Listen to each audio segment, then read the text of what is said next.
Bien, aquí empezando la clase. Profesora, Buenas. Voy a empezar la clase, yo creo que se van a ir sumando mediante vayamos avanzando. ¿Recuerdan Bueno, algo de lo que profe, conversamos ayer? ayer sobre la legítima rigorosa. Ya, ¿y qué dijimos de forma general sobre la legítima rigorosa? Bueno, que está estipulado empezando en el artículo 1184 y que cabe el asignatario dentro de la mitad legitimaria. Y ahí dentro de esa mitad legitimaria hay un cálculo que tiene que hacerse, las deducciones, y ahí dentro de eso se tiene que dividir de acuerdo por cabeza o por estirpe. Por cabeza o por estirpe, que ayer lo vimos, ¿ya? ¿Bien? Sí, y está el tema de los acervos también. Es una forma de dividir también la legitimaria. De los acervos, ya, bien. Y cuando Sí, nosotros hablamos de las deducciones que hay que hacer a este patrimonio de que queda finalmente al acervo cuando fallece el causante, ¿qué cosas son estas deducciones que nosotros hacemos? ¿Qué rebajamos? dentro de las deducciones se rebajan las bajas generales De la herencia. de la herencia, sí. ¿Y se pueden agregar? Y bueno, está de la legítima rigorosa, se parte del acervo líquido, luego el acervo imaginario, luego el segundo acervo imaginario, según lo que Eventualmente, corresponda. Sí, lo que corresponde. corresponda. Ya, muy bien, Alejandra. ¿Y algo más que hayamos visto ayer que alcanzamos a ver? Porque alcanzamos a revisar casi todo de la legítima rigorosa. Sí, y bueno, ahí vimos de que esto se divide en 4 partes, que son 2 cuartos de la mitad legitimaria, después 1 cuarto de las mejoras y 1 cuarto de la libre disposición. Que está de Y forma general en este monito. sí, y después vimos finalmente las características de esta mitad legitimaria. De la legítima rigorosa, ¿verdad? Y la legítima Sí, de la rigorosa, nosotros, muy bien, muy bien. Que dijimos también que constituían una asignación forzosa cuando estábamos hablando de estas características de la legítima rigorosa, que no pueden sujetarse ni a modalidades ni gravámenes. Ahí también vimos unas excepciones. El causante puede indicar sobre qué bienes se podían ejercer las legítimas, que yo les daba el ejemplo del caso que yo dejara mi casa en pica a una hija determinada.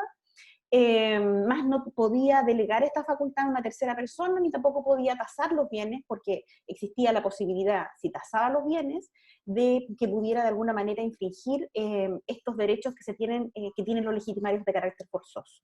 También dijimos que tiene preferencia absoluta para su pago, y en la última característica que nos faltó analizar un poquito más fue la quinta característica, que se refiere a el caso en que falta un legitimario sin descendencia con derecho a representarlo, y nosotros ya habíamos avanzado algo dentro de la materia, diciendo que en este caso lo que ocurre es que acrece a esta porción a la porción legitimaria de esta de legítima rigorosa.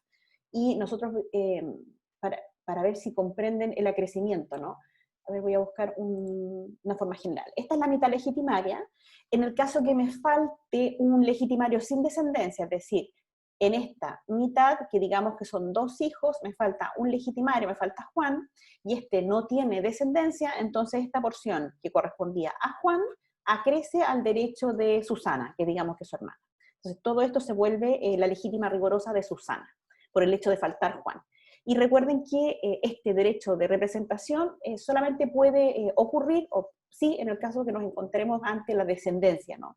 Nosotros hablamos que el derecho de poder representar no cabe cuando estamos hablando del cónyuge sobreviviente o la cónyuge sobreviviente, como así tampoco en el caso de los ascendientes, que son estos otros legitimarios de carácter forzoso que están en esta mitad legitimaria.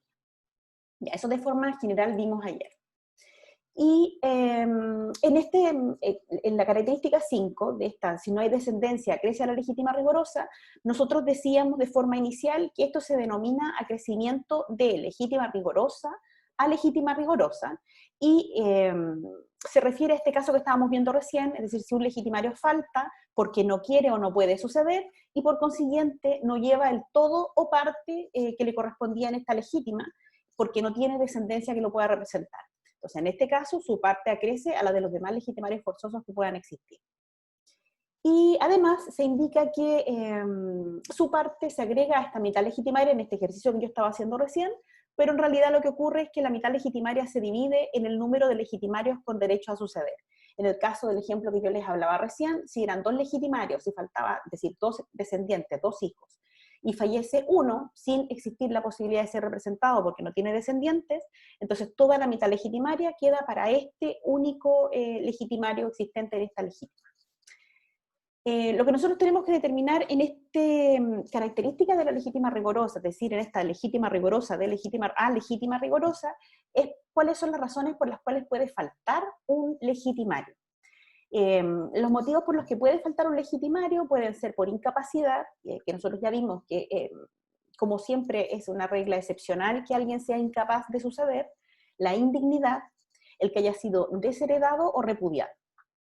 Normalmente, el legitimario que falta no llevará nada de la cuota que le corresponda en la mitad legitimaria, pero también puede estar privado de esa cuota, como ocurre en el caso del desheredamiento, en que el testador puede privar del todo o parte de una legítima o legitimario. Recuerden que el caso del desheredamiento es un caso muy excepcional en nuestro derecho, porque yo en general no puedo afectar los derechos de estos asignatarios forzosos, de estos legitimarios, de esta mitad legitimaria, por todas las garantías que nosotros conversábamos dentro de clases anteriores que existían aquí. En segundo lugar, dentro de esta quinta característica de la legítima rigorosa, el otro elemento que nos falta, porque ya determinamos por qué nos puede faltar un legitimario, es que este legitimario, aparte de faltar, es decir, no poder suceder, no tiene descendencia. El no tener esta descendencia con derecho al representar, por lo tanto, si el legitimario se encuentra en cualquiera de estos presupuestos enunciados, si es incapaz, indigno, ha sido desheredado, ha sido repudiado, pero tiene descendencia, en realidad este no falta. Esto también es importante. En el caso que yo me encontrara con un legitimario que en efecto ha sido repudiado, desheredado, y que por alguna razón, o sea incapaz, no pueda suceder, pero sí tenga descendencia, entonces nosotros entendemos que este legitimario no falta, porque en realidad quienes lo van a representar son estos descendientes, que sí son capaces o que no han sido repudiados ni han sido desheredados. Entonces ahí no estaríamos en esta característica. Entonces solo se configura esta característica de la legítima rigorosa si nos encontramos ante el caso en que no haya descendencia. Entonces aquí nosotros vemos que, y es una regla general de derecho sucesorio, que se demuestra que la representación prima por sobre este derecho de acrecimiento que nosotros estábamos conversando recién, donde claramente este requisito solo concurre si el legitimario faltante es descendiente, pues la representación no opera respecto del cónyuge sobreviviente ni de los ascendientes. Recuerden, esto y es algo que vamos a estar constantemente mencionando en derecho sucesorio y recordando que el derecho de representación en cualquiera de las instancias que nosotros estamos hablando en derecho sucesorio solo opera con respecto de los descendientes.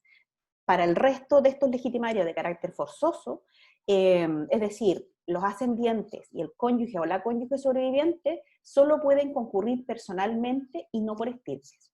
Podrían concurrir por estirpes los descendientes. Cuando hablo de descendientes me refiero a los hijos, para que recordemos cuando nosotros ya hemos analizado este derecho en general.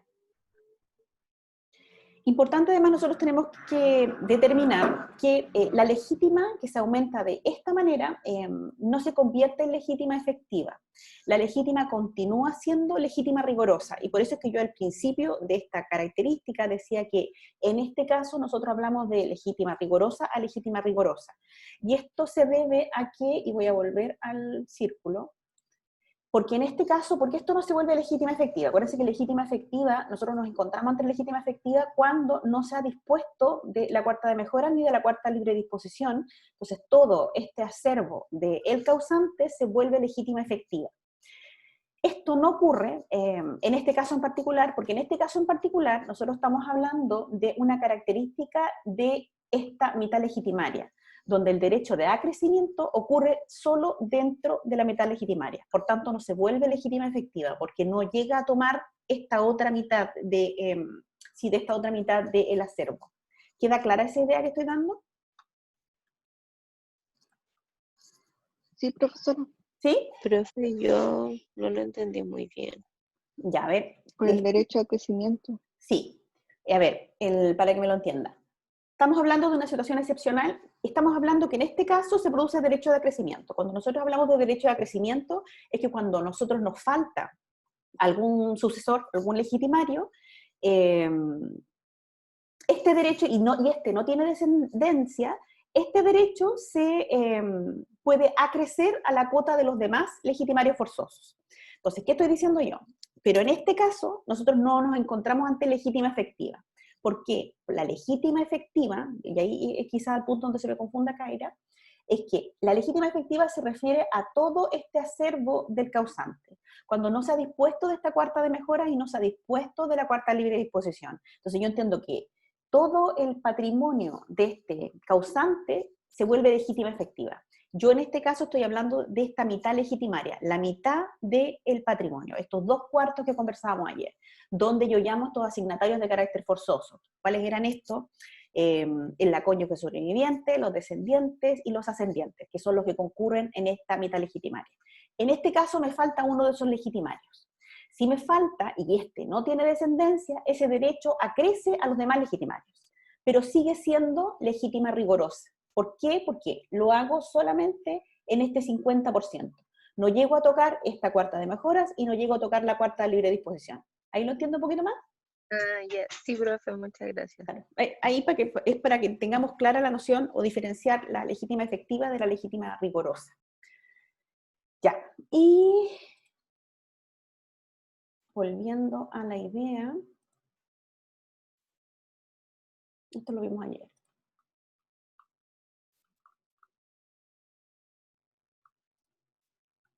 Ya, entonces, este artículo 1191 dispone que acrece hasta legítima rigorosa, que es lo que estábamos hablando recién, toda porción de bienes de que el testador ha podido disponer a título de mejoras, es la cuarta de mejoras, o con absoluta libertad, que se refiere a la cuarta de libre disposición, y no lo ha dispuesto, es decir, no hay testamento donde este causante regule sobre la cuarta de mejoras y la cuarta de libre disposición.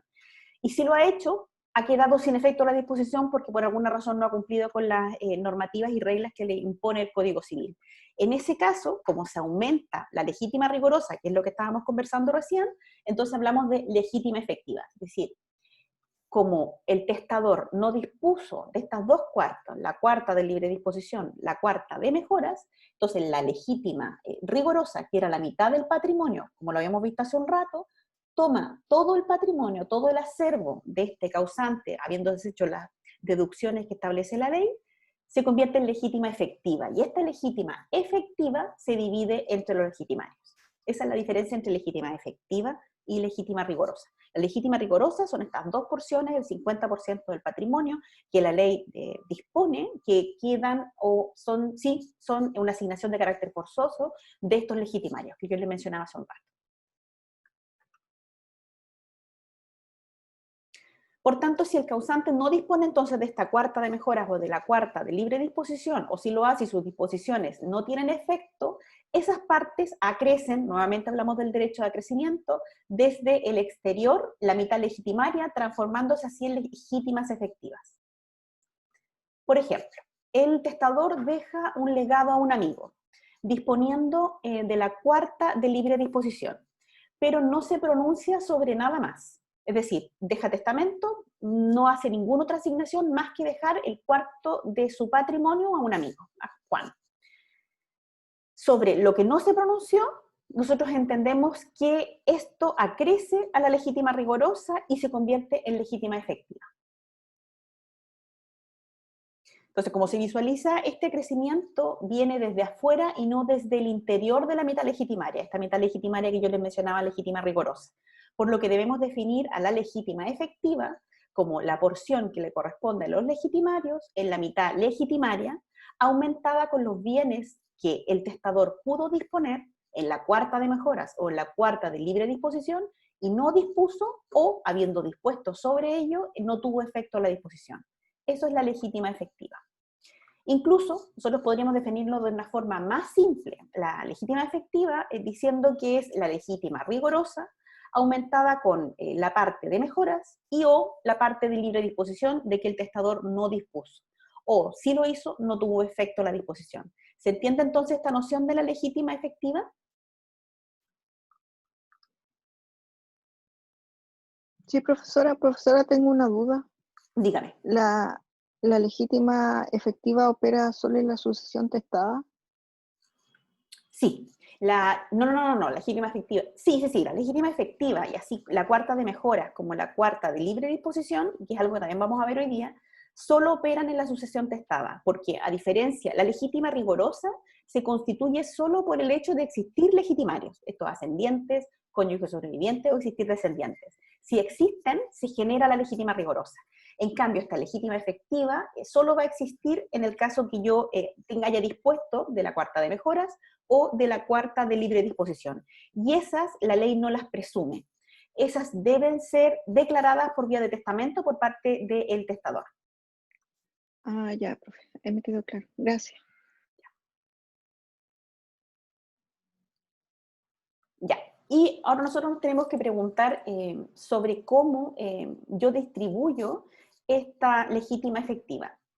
El código solo se pronuncia sobre la distribución de la legítima rigorosa, que es lo que conversamos en la clase anterior, y no sobre cómo se distribuyen estas legítimas efectivas. Sin embargo, pareciera no caber duda en general en la doctrina que se aplican las reglas de la sucesión ab intestato. Por lo tanto, se aplican en esta legítima efectiva, de la forma en que lo estamos viendo nosotros, los órdenes sucesorios, pudiendo los descendientes concurrir personalmente o representados por su descendencia, y en cambio el cónyuge, la cónyuge sobreviviente y los ascendientes solo pueden concurrir personalmente y no representados, es decir, con las reglas que nosotros hemos revisado hasta este punto de la sucesión intestada. ¿Queda clara esa noción?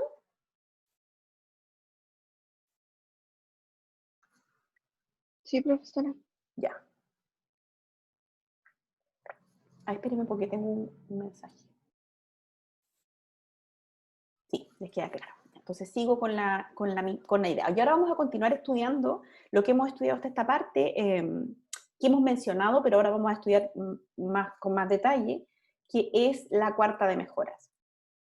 La cuarta de mejoras, nosotros sabemos hasta este punto que es una asignación forzosa, en el que el testador puede disponer entera o parte de ella para beneficiar a su cónyuge o a uno o más de sus descendientes o ascendientes, y de ahí ya viene este término o su denominación de mejora cuarta de mejoras, pues consiste en beneficiar a ciertos asignatarios para que queden en una mejor situación que el resto. Entonces, ¿quiénes pueden ser beneficiados? Dígame. Disculpe, ¿esos descendientes y ascendientes son solo en primer grado? No, en el caso de la cuarta de mejoras, cuando hablo de los descendientes, puede ser incluso un nieto o bisnieto en la cuarta de mejoras. Ah, ya, Es profesora, decir, gracias. no es exclusivamente los hijos. Incluso yo podría saltarme un hijo y dejar la cuarta de mejoras a un bisnieto o a un nieto. Ya, Ya, profe, gracias. y ese es uno de los beneficios que tiene la cuarta de mejoras cuando quizá el testador o la causante quiere beneficiar a alguien que no es legitimario, de aquellos legitimarios que se encuentran en la mitad legitimaria. Es decir, cuando yo hablo de la cuarta de mejoras, estoy hablando de este 25% del patrimonio que puedo dejar o mejorar a uno de los legitimarios de carácter forzoso, pero también podrían ser descendientes de forma general que no son legitimarios de carácter forzoso, que es algo que vamos a estudiar igual hoy día. Esto se encuentra regulado en el artículo 1195 del Código Civil, que me dice que la cuarta de mejoras que puede hacer el donante o el testador, la distribución que quiera entre sus descendientes, su cónyuge y sus ascendientes, y poder asignar a uno o más de ellos toda la dicha cuarta con exclusión de otros. Es decir, cuando yo dispongo de la cuarta de mejoras, yo puedo disponer de absolutamente toda la cuarta de mejoras mediante una mención que yo haga por vía de testamento, como también podría ser que yo solo disponga de parte de la cuarta de mejoras, si no estoy obligado a disponer la totalidad. Y podría disponer la cuarta de mejoras de diversas formas de cómo yo voy a entregar la cuarta de mejoras a estos descendientes, ascendientes o cónyuges. ¿Quiénes son entonces las personas que pueden ser beneficiados? Ya lo sabemos, el descendiente, cónyuge ascendiente, y cabe destacar que entre estas personas goza el testador de la más completa libertad, porque recuerden cuando nosotros hablamos de esta libertad que nosotros tenemos en Chile para testar, esta es una de las posibilidades que yo tengo en Chile como causante de tener completa libertad, pero en el caso, ¿a qué se refiere esta completa libertad? Yo solo puedo dejar la cuarta de mejoras a estos posibles beneficiados que yo mencioné, pero soy absolutamente libre en la forma en que yo se lo voy a dejar y a qué descendiente se lo quiero dejar. No tengo mayores obligaciones. Como les mencionaba, incluso podría en su caso saltarme a un descendiente, como un hijo o un nieto, para favorecer a un bisnieto o a un nieto. Es necesario además tener en consideración que el legitimario es siempre heredero y el asignatario de la cuarta de mejoras puede ser heredero o puede ser legatario, que es algo que nosotros estudiamos al principio del semestre. Serán herederos si el causante deja enteramente la cuarta de mejoras o una cuota de la misma a favor de un asignatario, y serán legatarios si deja bienes determinados a favor de un mejorero. Es decir, la diferencia entre uno y otro es si yo lo dejo en carácter de heredero universal o si lo dejo en virtud de, por ejemplo, hago una cláusula que la imputo a cuarta de mejoras donde yo dejo un bien particular para un heredero en particular. Voy a dejar mi casa en Pica para X heredero. En ese caso sería legatario. Voy a dejar la moto que yo tengo XX para el heredero Juan. A eso se refiere por legado, esa es la diferencia entre uno y otro. Si es que no lo recuerdan de lo que habíamos estudiado allá. Segundo, una segunda característica con respecto a esta cuarta de mejoras. Los mejoreros pueden ser o no legitimarios, que es algo que ya hemos conversado hasta esta parte. Y así lo dispone expresamente el artículo 1184 del Código Civil en su inciso tercero. Para las mejoras que el difunto haya querido favorecer a su cónyuge o a uno o más descendientes, sean o no legitimarios. En efecto, el testador no se encuentra obligado a asignar la cuarta de mejoras a los legitimarios, que es lo que conversábamos un ratito, pero puede beneficiar a un ascendiente o descendiente que no sea legitimario. Y eso lo había olvidado. También no solamente puede beneficiar a un nieto o un bisnieto, sino también podría eventualmente beneficiar a un bisabuelo, es decir, alguien que todavía está vivo, pero que no se encuentra entre estos legitimarios de carácter forzoso que nosotros tenemos, como son los ascendientes padre-madre. Por ejemplo, el causante podría asignar esta cuarta en todo o en parte a uno de sus nietos o bisnietos, pese que sus hijos están vivos. Es decir, no habría ninguna, no incurriría en ningún acto impropio o ilegal si deja la cuarta de mejoras a un nieto o a un nieto o un bisnieto, a pesar de que el padre de ese nieto todavía esté vivo. Ese nieto, nosotros sabemos que no es legitimario, porque los legitimarios sabemos que es el cónyuge sobreviviente, los descendientes hijos y los ascendientes. Esos son los legitimarios que yo tengo en esta mitad legitimaria, el 50%, la legítima rigorosa. Entonces, en la regla general, este nieto se ve excluido por los derechos de su padre. Pero en la cuarta de mejoras, como existe esta libertad plena para el causante de dejar los bienes o esta cuarta de mejoras a un descendiente en general, se permite que yo pueda destinar esta cuarta de mejoras. A pesar de existir otra persona que está antes en la cadena y que probablemente habría excluido en derecho a ese descendiente. Profesora, Dígame. disculpe, dentro de esta cuarta de mejoras, por ejemplo, si no existiese cónyuge, pero si la persona realizan el acuerdo de unión civil, ¿entraría dentro de esta cuarta de mejoras esa persona? Sí, porque se aplican las ¿O mismas reglas. solamente es por cónyuge? No, Ya, todas las profesor. reglas en general, los libros no se han actualizado de forma general, pero cuando uno habla de cónyuge sobreviviente y por la modificación que estableció el acuerdo de unión civil, cuando yo digo cónyuge sobreviviente, entiendan también que estoy hablando, no me recuerdo cuál es la terminología que se ocupa, el conviviente civil. Conviviente civil, sí. Conviviente civil, profe. Conviviente civil. Entonces, yo cuando digo cónyuge sobreviviente, entiendan también conviviente civil. También estaría dentro de esta cuarta de mejora, cuando hablamos también, y que nosotros estudiamos, cuando hablamos de esta cuota protegida que tiene el cónyuge, la cónyuge sobreviviente, también se extiende la noción a el conviviente civil. Sí, porque eso también se encuentra todo regulado en la ley que nosotros estudiamos brevemente en unas sesiones, clases pasadas de este acuerdo de unión civil. Entonces, sí, también yo podría dejar la cuarta de mejoras a este conviviente civil. en la misma calidad, porque Mm. finalmente esta es la norma, estaría primando el mismo principio, que es proteger a este cónyuge sobreviviente, a este conviviente civil que sobreviva a la muerte de su conviviente. Ya, profe, muchas gracias. Y estaba en esta idea de la cuarta de mejoras. Y ahora voy a continuar todavía hablando sobre cuarta de mejoras y voy a hablar de la cuantía y distribución de la cuarta de mejoras. La mejora asciende a la cuarta parte de la herencia, es decir, todo esto es la cuarta de mejoras. La cuarta de mejoras se calcula de la misma forma que las legítimas. Es la cuarta parte de los bienes del difunto, previa a las deducciones y las agregaciones a las que alude el artículo 1184. Nosotros ya sabemos que cuando hablamos de las deducciones, estamos hablando de las bajas generales de la herencia, y cuando hablamos de las agregaciones, estamos hablando de estas potenciales agregaciones del primer acervo imaginario o del segundo acervo imaginario. En definitiva, la porción de mejoras asciende a la cuarta parte del acervo líquido o del primer acervo imaginario o del segundo acervo imaginario según el caso, que era lo que me decía al principio de la clase Alejandra. Entonces ahí nosotros hacemos la distinción si existe o no existe el acervo imaginario. En cuanto a cómo nosotros entendemos que se produce esta distribución de la cuarta de libre mejora, se debe estar a lo dispuesto por el causante en el testamento. El testador puede elegir libremente a qué mejorero beneficiar, que eso es lo que nosotros conversábamos hace un rato con respecto a esta plena libertad que tiene el causante en esta cuarta de mejoras, y puede distribuir a su arbitrio lo que le corresponde a cada uno en esta cuarta de mejoras.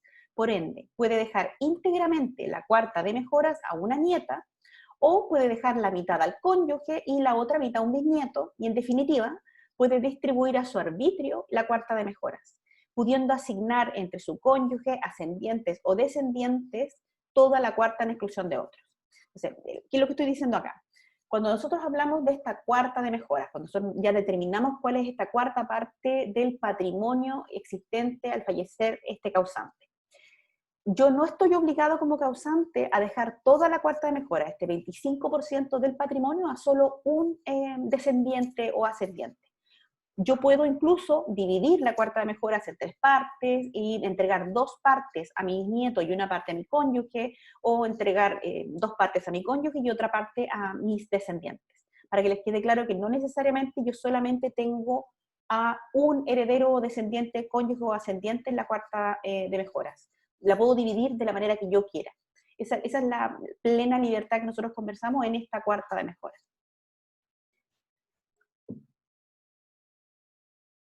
Del mismo modo, y hablando todavía sobre este principio, sobre esta libertad que tiene el causante, el cónyuge tiene plena, completa libertad de decidir si dispone o no de esta cuarta de mejoras. Si no dispone de ella, es decir, si haciendo testamento no dispone de la cuarta de mejoras, nosotros entendemos que esta cuarta de mejoras acrece a la legítima, a esta. Y en ese caso, como ya estoy hablando de una parte que se encuentra exteriormente a la legítima rigorosa, entonces aquí estamos ante una legítima efectiva. Porque como no se dispuso de la cuarta de mejoras, esto aquece y ahora ya no tenemos solamente 2 porciones, sino que tenemos 3 porciones. Y estamos ante legítima efectiva. Y recuerden el ejemplo que veíamos hace un rato, porque puede ser que, y en esta sí opera la plena libertad que yo tengo para testar en Chile, que yo podría hacer un testamento y disponer, solamente disponer de la cuarta libre disposición, el ejemplo que yo les daba hace un rato. Entonces, mi testamento solo habla de que yo dejo el cuarto de mi patrimonio a Felipe, a un X Felipe, y no pongo ninguna otra disposición. Entonces, en ese caso se entiende que no estaríamos ante esta legítima efectiva, porque como no dispuse de la cuarta de mejoras y como tengo legitimarios, es decir, porque se constituye todo esto, se produce la legítima efectiva. Porque se recuerdan qué sucede en el caso, y esto para ver si se acuerdan de la noción, ¿qué sucede en el caso que fallezca una persona y no tenga estos legitimarios que constituyen esta legítima rigorosa?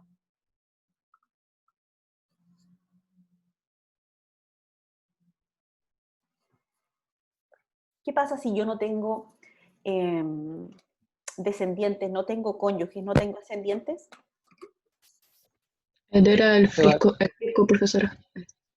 Ese, El claro, Estado, ¿no? sí, pero más que eso, antes de eso, porque cuando finalmente llega el fisco a cobrar, el fisco podría llegar a cobrar si yo no hice testamento, fallezco y los bienes están ahí, ¿no? Entonces mi último heredero es el fisco. Pero me refiero si yo estoy viva aún y yo previendo que voy a fallecer, hago un testamento. Si yo no tengo legitimario, si no tengo cónyuge, si no tengo descendiente, no tengo ascendiente, ¿de qué me faculta el derecho? De poder Tiene disponer. libertad para testar a cualquier Plena persona. libertad para testar. Plena libertad, sí. Es como una situación de excepción en nuestro derecho. Porque recuerden, y esto es lo más importante, la legítima rigurosa se va a configurar independiente de la voluntad del testador.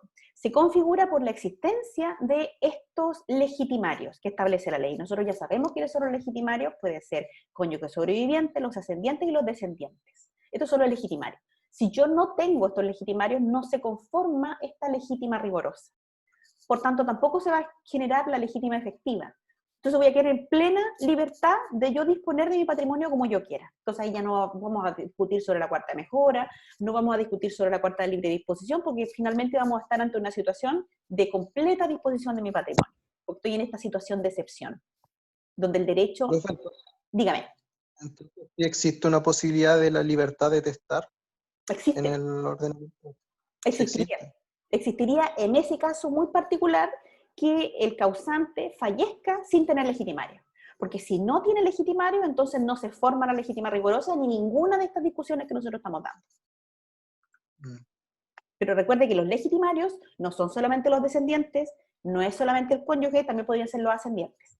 Entonces por eso es que es tan difícil que alguien fallezca sin tener por lo menos algún legitimario de aquellos que establece la ley como asignaciones forzosas.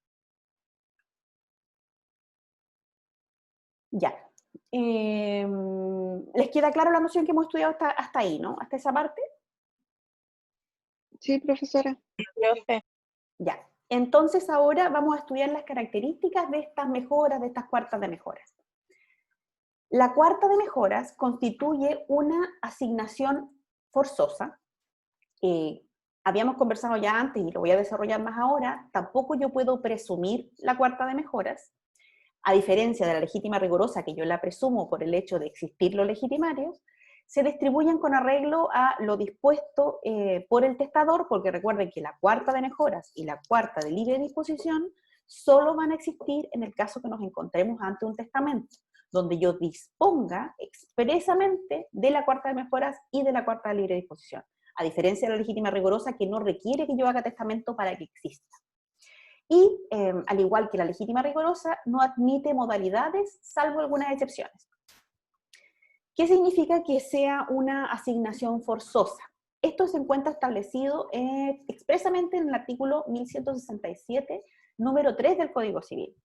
Esto quiere decir que el causante debe respetarlas. Es decir, si el causante decide disponer de la cuarta de mejoras, debe hacerlo en beneficio de una de las personas establecidas por la ley, y a su vez, el testador que no dispone a favor de estas personas, sino a favor de otras, incurre en una falta que nos va a nosotros como legitimarios de este causante que no respeta la legítima, se podrá interponer la acción de reforma del testamento.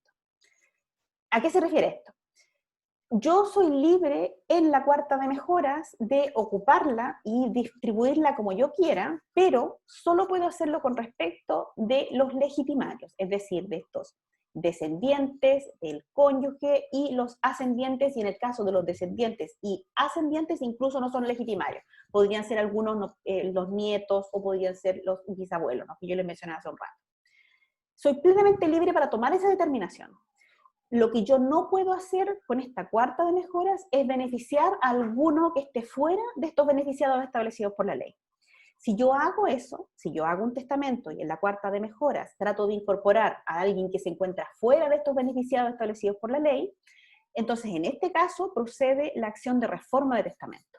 Y esta disposición que yo hice de la cuarta de mejoras, no cumpliendo con estos parámetros que me establece la ley, para yo poder entender que está bien otorgada la cuarta de mejoras, entonces no procede. Como no procede por esta acción de reforma del testamento, yo entiendo que la cuarta de mejoras acrece a esta legítima rigurosa. que es lo que conversábamos hace un rato, y se convierte en legítima efectiva. ¿Se entiende? Sí, profesora, cuando quiera favorecer a un tercero, No, ahí también se produce el no podría, ¿no? acervo y sí, no podría. ¿Por qué no puedo? Porque finalmente si yo estoy haciendo un testamento y yo quiero disponer y quiero dejarle algún bien a mi amigo Pedro, ¿dónde tengo que hacerlo? En la cuarta de libre disposición. En la cuarta de libre La disposición. cuarta libre disposición. Sí. No lo podría hacer en la cuarta de mejora. Eso es lo que me está diciendo expresamente. Entonces, sí, yo tengo algún grado de libertad para disponer de la cuarta de mejora como yo quiera, incluso puedo establecer bienes de quienes se pueden asignar a esta cuarta de mejoras, pero solo puedo hacerlo con respecto a los descendientes, cónyuge y los ascendientes, que es lo que nosotros, si yo no lo hago con respecto a estas tres tipos de personas, entonces acción de reforma del testamento, y esta cuarta acrece a la legítima y entramos nuevamente a la legítima efectiva. Profe, Dígame. si en el testamento, claro, pone como cuarta de mejora a un tercero, no, en el caso de la acción que se interpone, no se puede hacer que esa cuarta de mejora pase a la cuarta de libre disposición, como intentando de mantener la voluntad del testador. Como tratando de en el caso que no haya dispuesto de la cuarta de libre disposición, podría hacerlo. Pero si Claro, dispuso, no. porque... Ah, claro. Solo podría si no dispuso. Si no dispuso y todavía está disponible esta cuarta de libre disposición, pero igual sería discutible. Sí, podría ser. Porque recuerden que para que se forme la cuarta de libre disposición y para que se forme la cuarta de mejora, tiene que haber voluntad expresa del testador. Pero claro, quien analice, y ahí va a depender del juez o la jueza que conozca de ese caso en particular, va a tener que determinar si la expresión de voluntad de querer dejar a un tercero esta cuarta de mejoras involucra, o quizá fue un error de parte de este testador, y yo podría quizá creer que es parte de la cuarta libre disposición, para respetar Eso la es lo voluntad.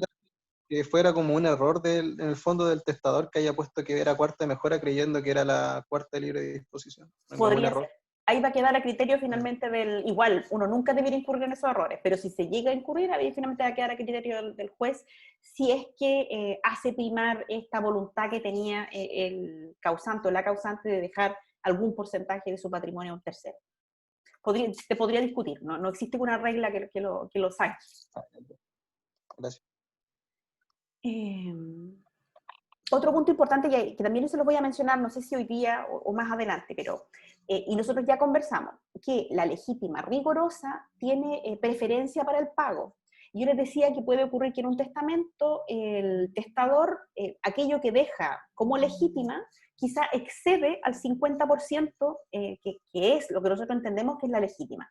En ese caso, como tiene preferencia para el pago, puede primar por sobre la cuarta de mejoras. Y entonces, como lo que me falta para pagar a estos legitimarios que se encontraban en la legítima forzosa, voy y le quito un porcentaje a esta cuarta de mejoras.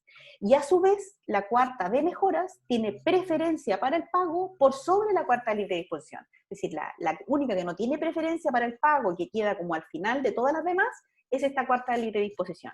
¿Y esto por qué se debe?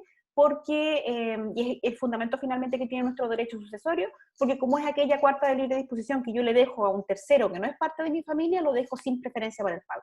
Se paga al final, después de que yo pago la legítima, después que yo pago la cuarta de mejoras, cuando estoy mejorando alguno de estos que también son familiares, recién pago la cuarta de libre disposición, que en su caso podría ser menos de lo que dispuso expresamente el testador si por alguna razón excede la legítima rigorosa y llega a afectar la cuarta de mejoras y la cuarta de mejoras, la cuarta de libre disposición. ¿Se entiende esto que dije recién? Sí, profe. Sí, profe. Ya, que tiene que ver con lo que yo entiendo de la preferencia para el pago y con el sustento o el fundamento de estas instituciones jurídicas. Aparte, yo ya les mencionaba que las mejoras, esta cuarta de mejoras y también la cuarta de libre disposición, no se presumen. El legislador no supone las mejoras que sí supone en el caso de la legítima rigorosa. Ellas requieren una declaración expresa de voluntad del testador. De esto se deduce que la cuarta de mejora supone para su conformación la existencia de un testamento, que es lo que conversábamos hace un rato. Y al mismo tiempo, y por lo mismo, solo tienen cabida en la sucesión testada. Entonces nosotros hablamos de la cuarta de mejoras y de la cuarta de libre disposición cuando hablamos de sucesión testada. No podríamos hablar de ella en la sucesión intestada. Con todo, para que yo entienda que se aplican esta cuarta de mejoras y cuarta de libre disposición, no basta con que yo otorgue el testamento, sino que además es necesario que el testador señale que la asignación se hace con cargo a la cuarta de mejoras o en su caso a la cuarta de libre disposición. Si no lo estipula de forma expresa esta asignación que yo dejo en el testamento, esta asignación se imputará legítima, en el caso de ser un legitimario quien está siendo beneficiado, y a la cuarta de libre disposición en el caso que no sean legitimarios. ¿A qué me refiero con esto? Cuando yo hago el testamento, por ejemplo, yo hago la cláusula en el testamento y digo, le dejo mi auto Hyundai i20 a mi hija Olivia con cargo a la cuarta de mejoras. ¿Por qué hago esa clarificación y digo con cargo a la cuarta de mejoras? Porque en el caso de esta hija Olivia, sería una legitimaria. Como es legitimaria, si yo no digo que yo le estoy dejando este vehículo en virtud de la cuarta de mejoras, entonces ¿quién va a hacer la interpretación del testamento? Si yo no hago esta mención expresa, va a entender que ese auto que yo le estoy dejando a Olivia queda dentro de esta legítima, la legítima rigorosa, es decir, de la cuota que le correspondía por ser legitimaria.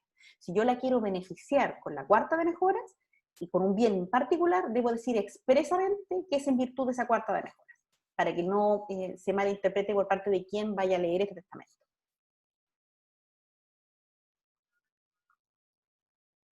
Ya, y ahora bien, la doctrina ha señalado dos casos en que la ley presume las mejoras, pero es una presunción bien cuestionable.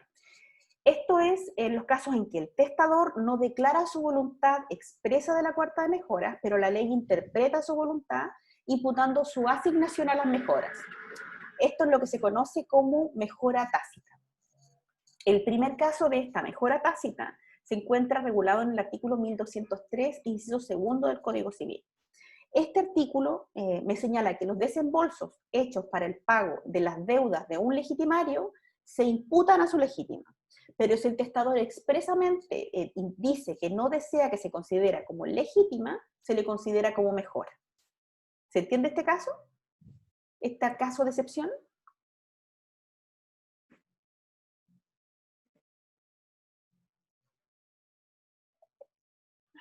No mucho, profe. Ya.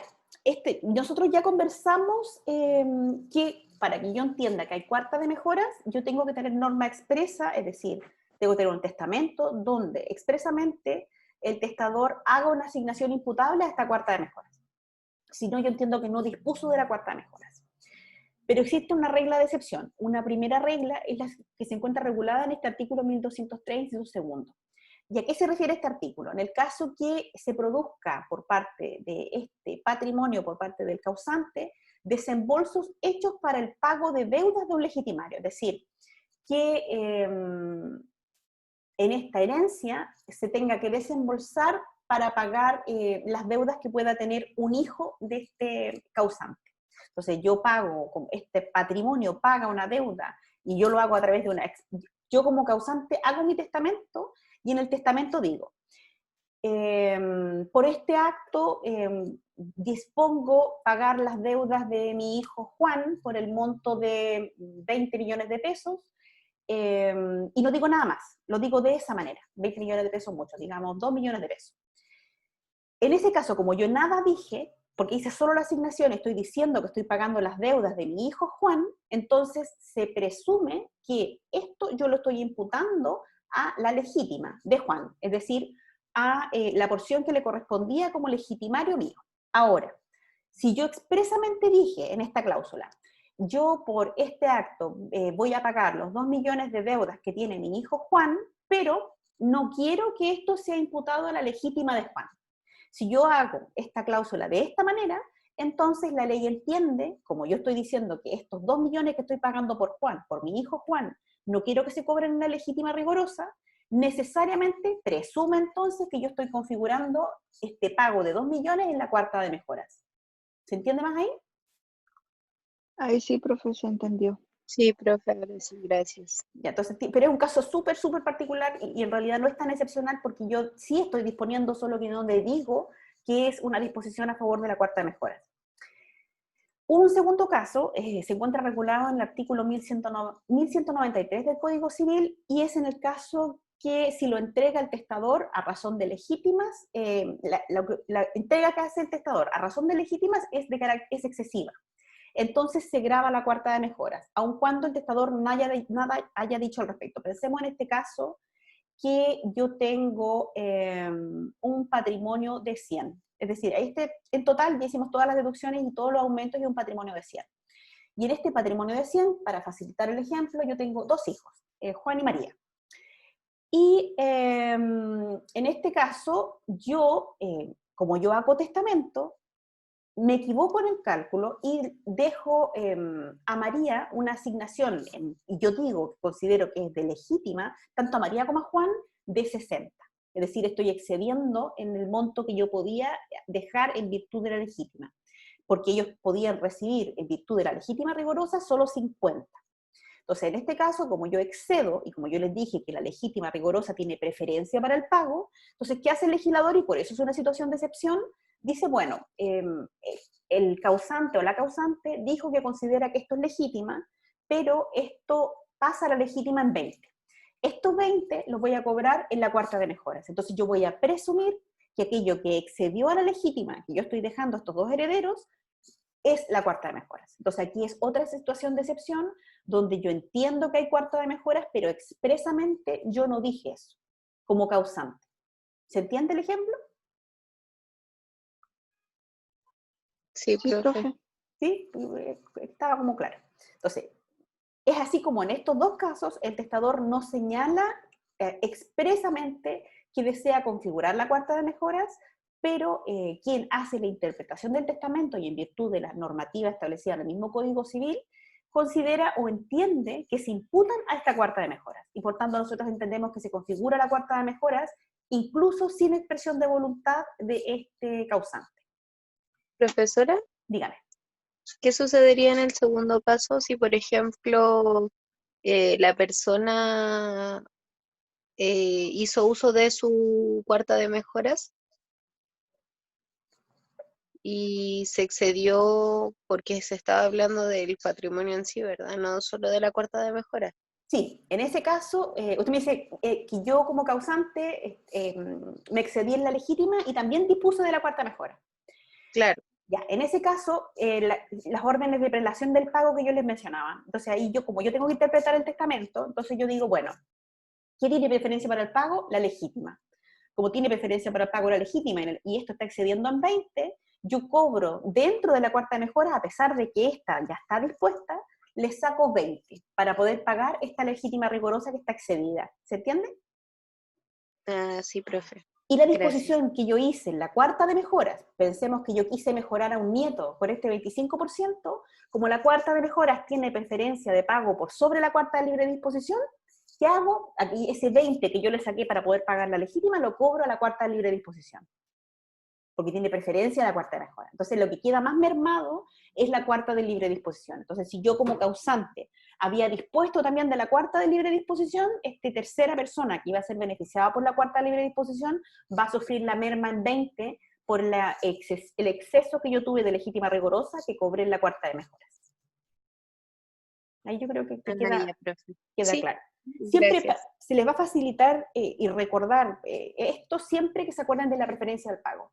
Siempre cuando yo estoy analizando cómo yo debo pagar las legítimas, la legítima rigorosa tiene absoluta preferencia para el pago y puede cobrarse incluso en la cuarta de mejoras. Y a su vez tiene preferencia para el pago la cuarta de mejoras por sobre la cuarta de libre disposición, que es la única que no tiene preferencia para el pago.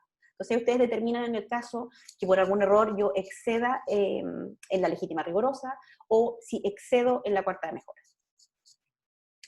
Ya, y otra característica. Estas se distribuyen, esta cuarta de mejoras, con arreglo a lo dispuesto por el testador. A diferencia de lo que ocurre con la mitad legitimaria, que se distribuyen con arreglo a las reglas de la sucesión intestada, la cuarta de mejoras se distribuye de acuerdo a lo dispuesto por el testador. Por lo mismo, al no sujetarse a las reglas de la sucesión intestada, no tiene derecho, no cabe este derecho de representación que nosotros hemos conversado hasta ahora, en todo este momento.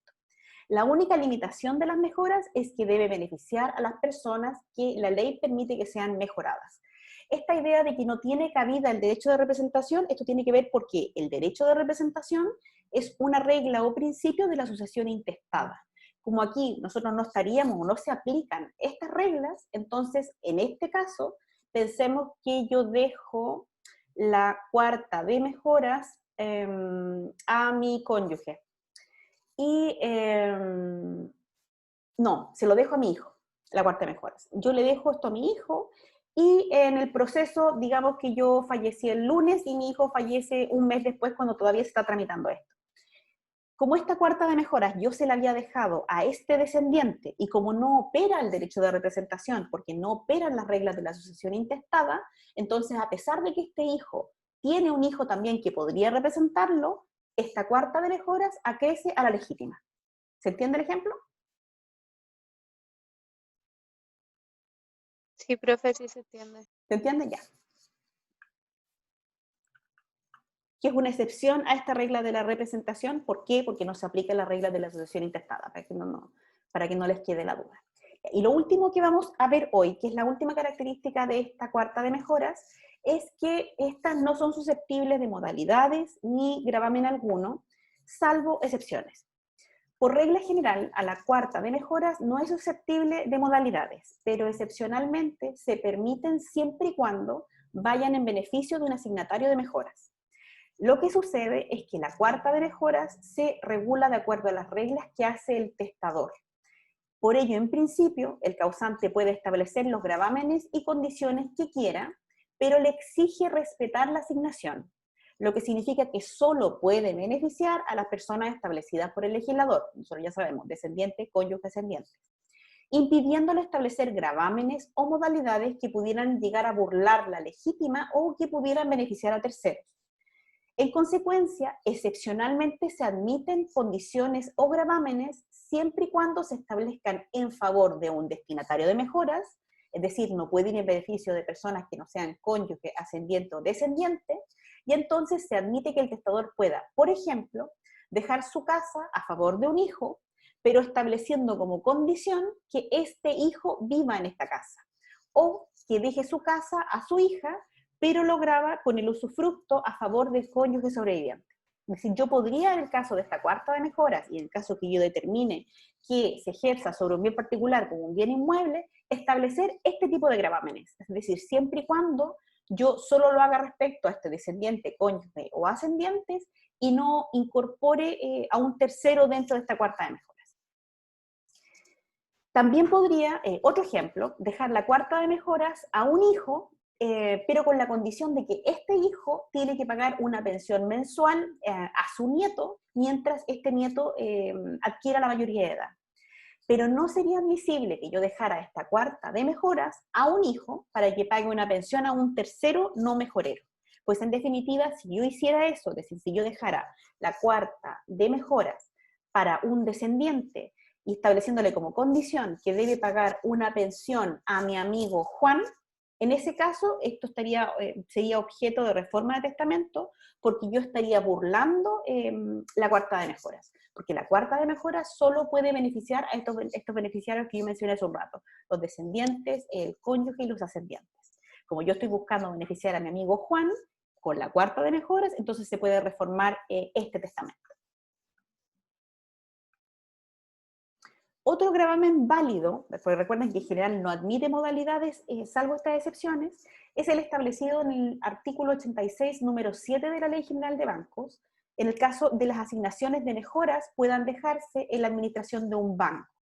Como vimos cuando estudiábamos la legítima rigorosa, que también permitía el establecimiento de esta condición, pero que existe en este caso una marcada diferencia entre esta cuarta de mejoras y la legítima rigorosa. En el caso de la legítima rigorosa, solo se admitía esta posibilidad de la administración por el banco cuando nos encontrábamos ante un asignatario que fuera incapaz. En cambio, en el caso de las mejoras, podría hacerse con respecto a un asignatario que fuera capaz, que yo estableciera esta administración por parte del banco de la cuarta de mejoras. Pero esto solo ocurre en el caso de la cuarta de mejoras. Si este caso en la legítima rigorosa es solamente en el caso de que yo me encuentre ante un legitimario que fuera incapaz. Ya. ¿Y les ha quedado claro todo lo que hemos revisado hasta ahora? Sí, profe. Sí, profe. Profe. Dígame. ¿Sí? Ya, entonces voy a dejar la clase hasta acá y tenemos clase mañana. ¿Sí? Sí, creo que sí, profe. No sé, no recuerdo, pero sí. Si no, ustedes me avisan, pero en principio tenemos clase mañana. Ya, profe. Le avisamos Chao. cualquier cosa. Que Chao, estén bien, profe. que Muchas les vaya gracias. Chao, Chao, profe. profe, que esté bien. Chao. Igualmente.